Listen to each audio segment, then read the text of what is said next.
The Utah Department of Transportation is currently figuring out what they want to do to relieve congestion in traffic from Farmington, Utah to Salt Lake City, Utah. And the proposed number one plan is to add a lane or widen in some way the Interstate 15 between Farmington and Salt Lake. There's currently a Facebook page about it, and on the Facebook page we can see that they have this image and what they hope to achieve with whatever they decide to do to relieve congestion along I-15 between Farmington and Salt Lake. The first thing is improve safety, and I agree, I want to improve safety in that area as well. The second is they want to better connect communities. I also want better connected communities. The third thing is they want to strengthen the economy. I'm all for strengthening our economy. And the fourth thing is improve mobility for all users, and that is something I can 100% get behind. What I can't get behind is having I-15 and the widening of I-15 being the solution to these things, because vehicle travel is the complete antithesis for the goals that they've laid out right here. The first thing they aim to do is improve safety, but I don't know how adding more 2-ton death machines to the world and more opportunities for those 2-ton death machines to be used is going to improve safety. I can't prove the validity of this website, so it might not be 100% accurate, but I know that vehicle accidents are among the leading causes of death for many different age groups. I've already filtered to look at road traffic accidents, and between all ages, that's the 19th leading cause of death between all ages. If you look at ages 0 to 14, it's the 5th leading cause of death. 15 to 24, it's the number one cause of death.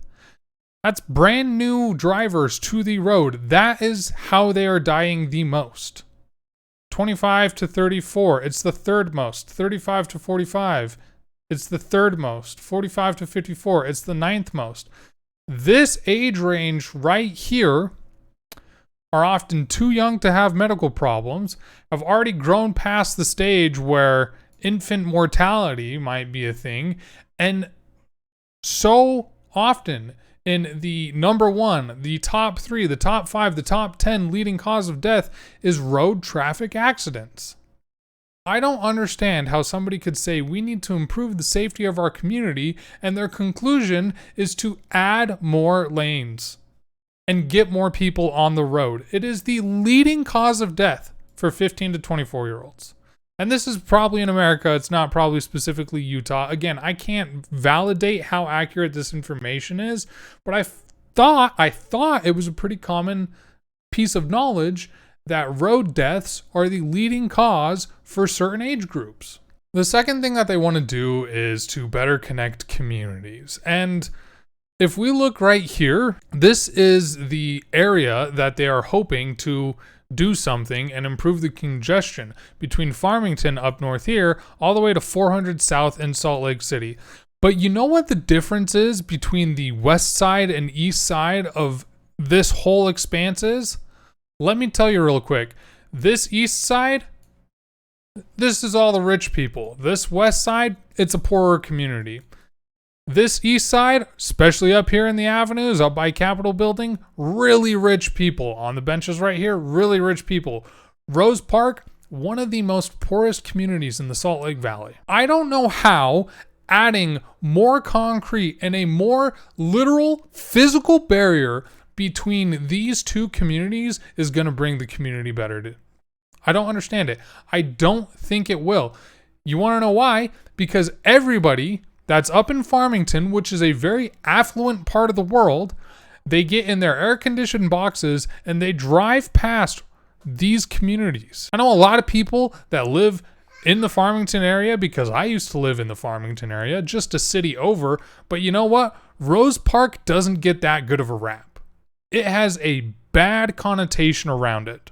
And so, yeah, they're going to go right past that, and they're going to see it out their window, and they're going to continue to think that Rose Park is a bad part of Utah. And it is a wider physical barrier that is going to keep people from this side to this side as different communities. It's not bringing anybody together. Because these people right here, they're close enough where they're probably taking the bus to get in. They're not going on the freeway. Next thing is they want to strengthen the economy. And if you look at what households spend their income on, vehicle costs and maintenance and gasoline and insurance and repairs are often the second leading thing behind housing. It's not feeding yourself. It's not a basic necessity like feeding yourself. We already got a roof over your head. That's basic necessity. Feeding yourself, basic necessity. That's not the second. It is literally just trying to get from point A to point B. We have built a system that people are required to get in these vehicles that are draining their bank accounts just so they can make it to work, just so they can make it to the doctor, just so they can make it to school. And again, when you go from your air-conditioned home into your air-conditioned automobile to your air-conditioned destination, you're not interacting with the community at all. You aren't. So again, it goes back to we are not connecting communities. We are dividing communities when we get more people in their vehicles.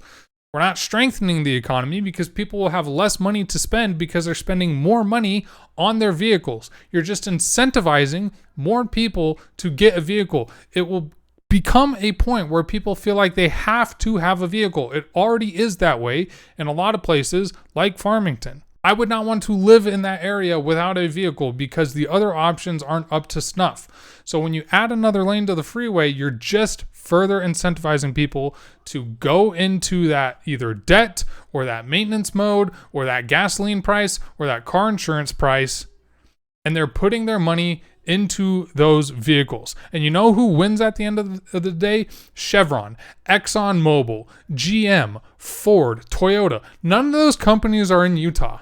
It's great when you're in downtown Salt Lake and you can walk the streets and you pass tons of local businesses, local restaurants, just people trying to make it in Salt Lake City. When you can walk past these businesses, there's a higher chance that you're going to go into these businesses. But when you're incentivizing using a car, you're just driving past all of them. You're driving past all of them because you have a specific end destination. So you get in, you go to that specific destination, you leave that specific destination, you go back home. There's no mixing and melding of economies and communities. You can't do that in a vehicle. The last thing is improving mobility for all users.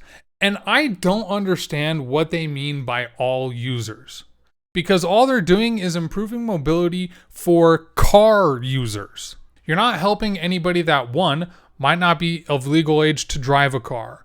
So anybody under the age of 16 sucks to suck. You still got to stay home. You can't go anywhere. A lot of people might be vision impaired. You're not helping them. They can't legally get a license.